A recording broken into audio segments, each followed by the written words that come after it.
Mata kuliah Fikih Muamalah Kontemporer, dosen pengampu Ibu Fitri Faizah MH.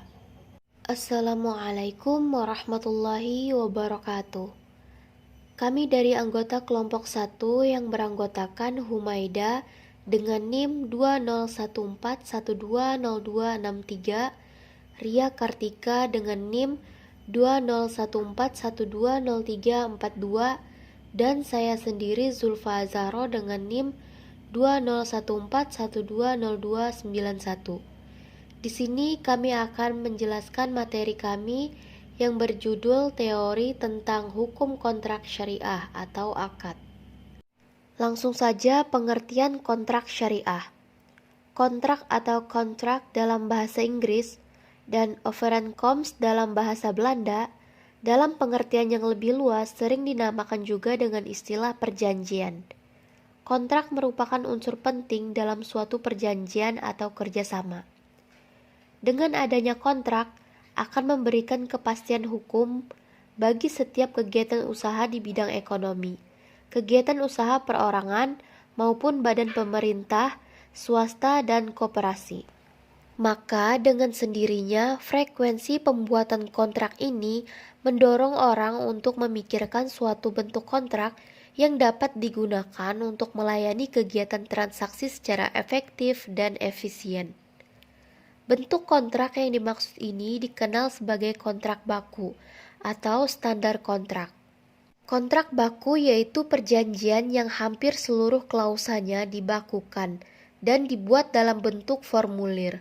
Tujuan utamanya adalah untuk kelancaran proses perjanjian dengan mengutamakan efisiensi, ekonomis, dan praktis. Tujuan khususnya adalah untuk melindungi kemungkinan terjadinya kerugian sebagai akibat perbuatan debitur serta menjamin kepastian hukum. Pengertian akad berasal dari bahasa Arab, al-akad, yang berarti perikatan, perjanjian, persetujuan, dan pemufakatan. Secara istilah fikih, akad didefinisikan dengan pertalian ijab atau pernyataan penerimaan ikatan, dan qabul, pernyataan penerimaan ikatan, sesuai dengan kehendak syariat yang berpengaruh kepada objek perikatan. Pencantuman kata-kata yang sesuai dengan kehendak syariat maksudnya bahwa seluruh perikatan yang dilakukan oleh dua pihak atau lebih tidak dianggap sah apabila tidak sejalan dengan kehendak syara.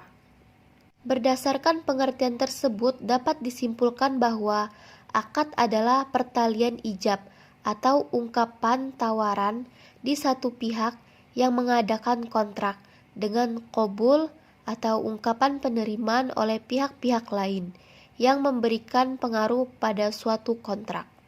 Selanjutnya, rukun dan syarat akad. Rukun akad setelah diketahui bahwa akad merupakan suatu perbuatan yang sengaja dibuat oleh dua orang atau lebih, berdasarkan keridhaan masing-masing, maka timbul bagi kedua belah pihak hak dan ittiham yang diwujudkan oleh akad. Rukun-rukun tersebut ialah yang pertama akid, ialah orang yang berakad. Yang kedua mauqud alaih, ialah benda-benda yang diakadkan. Yang ketiga maudhu al-akad, ialah tujuan atau maksud pokok mengadakan akad. Berbeda akad, maka berbedalah tujuan pokok akad. Yang keempat, sikhat al-akad, ialah ijab dan qabul.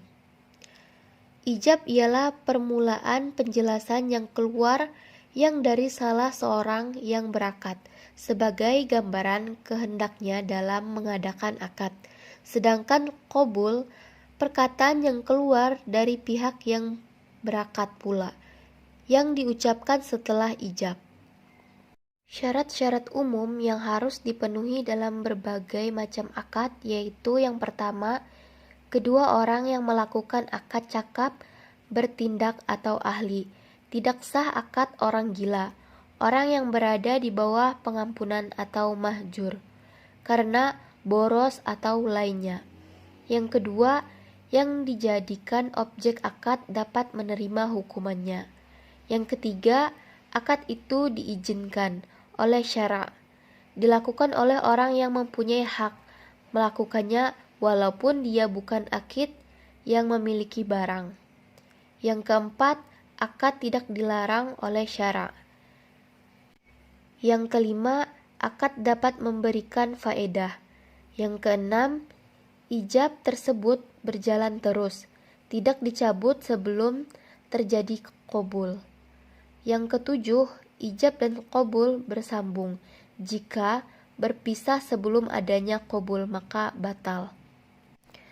Selanjutnya akan dijelaskan oleh teman saya. Baik, saya akan melanjutkan pemaparan materi dari rekan saya, Julpa Azahro. Materi selanjutnya adalah asas-asas akad. Dalam hukum perjanjian syariah, terdapat 14 asas yang dapat digunakan sebagai landasan dasar dalam menjalankan perjanjian syariah, yaitu asas-asas khusus. 5 asas-asas ini bersifat khusus dan dapat berakibat hukum. Di antaranya, yang pertama, asas konsensualisme atau asas kesepakatan. Kedua, asas kebebasan berkontrak dalam bermuamalah.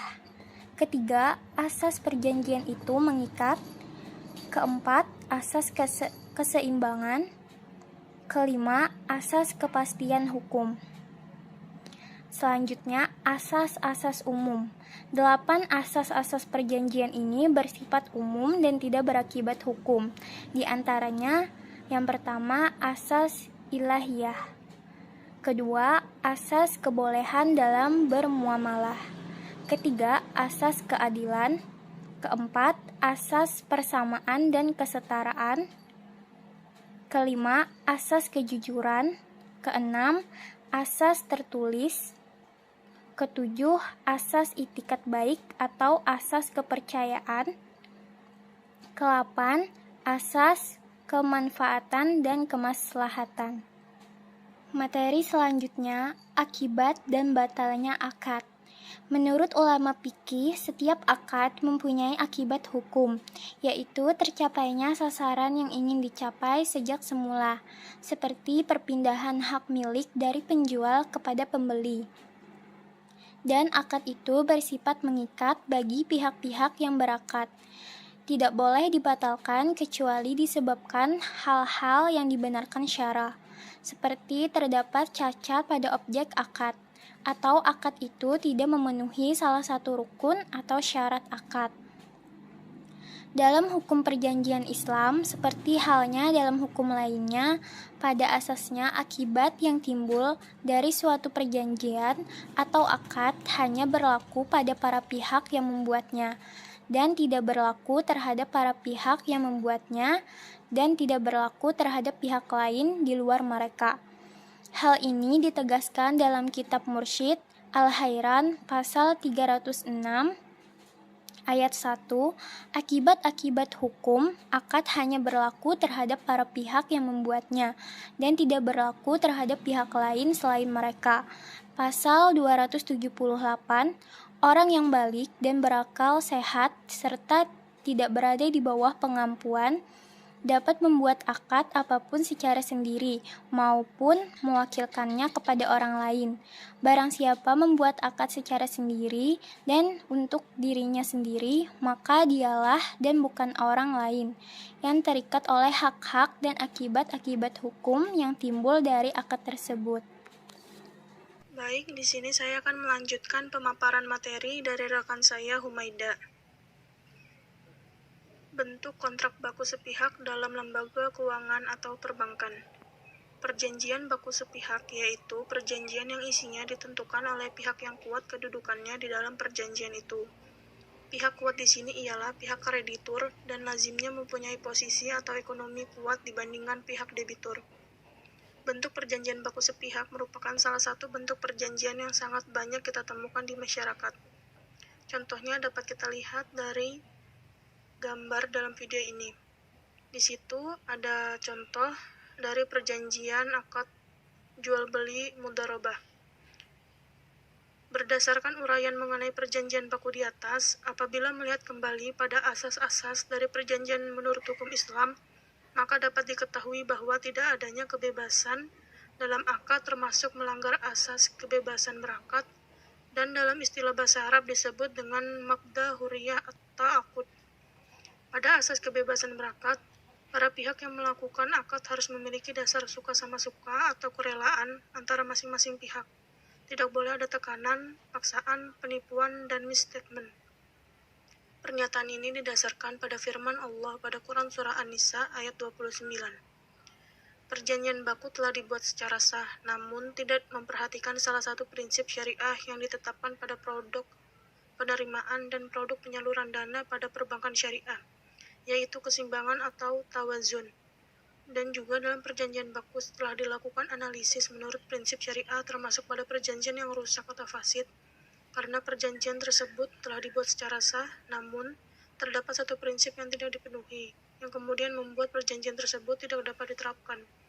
Perjanjian yang fasid tidak menimbulkan akibat hukum apapun bagi para pihak yang melaksanakan perjanjian sehingga perjanjian tersebut tidak dapat dilaksanakan. Mungkin sekian yang dapat kami sampaikan, kurang lebihnya mohon maaf. Terima kasih. Wassalamualaikum warahmatullahi wabarakatuh.